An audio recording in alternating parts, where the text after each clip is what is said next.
binanın belirli adaklardır kreditini. Zavur soran mıydı? Yok, tekillik, çünkü tekillik zavur sanatları sorarsın mümkün. Kredit teminatı yani ne? Subut etsin mümkün. Tekillik olmadan? Ama subut aldı 35 milyon çıkarmış mı? Şunu böyle 100 milyonlu bir tekillik görmemi bitmedi. Avalıkça soran yani tağdatına filmlerden açıklanmış. Kavramlar misal filmler teşkil etse, şu kreditini teşkil ettirilmiş.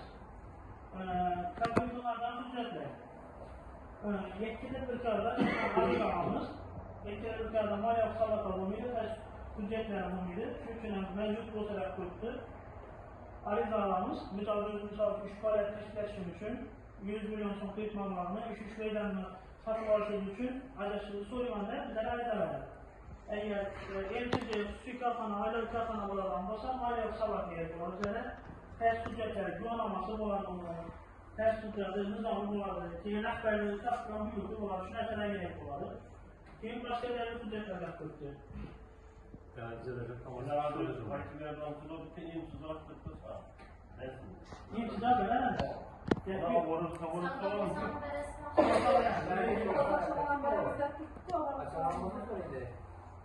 İngilizler göz kurdu. Aylanma mallarınızı olduğu için. Aylanma mallar yani misal için faaliyeti tutmaz. Bize misal için soğudan gün yetiş için tavar açılır diye, koşunca tavar açılır diye. Şu için bize biz mallarımızken pankek kriter falanmış. Aylanma mallar için diyelim, soğuduğu için. Şu. Zeruri esas olarak açılır. Yok, ha. Şu açılır. Şu için hem ben yok, şu için yapılmış. Verden şu kriterleri şu tutlarımız. Yani jenerasyon şart olmasına hiç olmuyor. Algıyı vermişim sana. Misal için 50 milyon adam olsa bir tane işçi alış gerek, şerçini al. Yetkili ülkeler olsa yalan işçi bak verdi. Açtanlığı, meknat üzerine tüp verdi.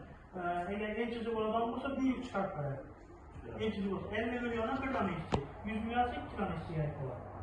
İş onu kadar teminat verdi. Bu 50'den personel tutmayayım mı aslında? Mesela ben de hazır Bodrum'da Soğuda ettiğim yerlerden ikisi getirdi da bu tasfiye, müşkember, ama şimdi neslerini ulaştıracak mıydı? Az 17'lik acık oturttu. Şu an 17 milyondan çıkarttılar mı da? Yok. Yani bu yere bilmiyorum. 17 milyon aradan olsa buladı. Lakin bu yetkili bir tasfiye, işçi olmak da işte başka şey. Şu an olursa bir mi alacağız? Bizlerin maksimal üniversitelerine sunmamız nereden subutlarına 100 milyon. Benim mesela bu 100 milyon son kriterler çıkılan. İyi pata oldu. 100 milyon çıkardın, çıkardın. Mesela 100 milyon buraya günler bir şey yani kredi çıkaran sunmanın buraya günler bir şeyler var. Elindeki fayda subutlar vardı.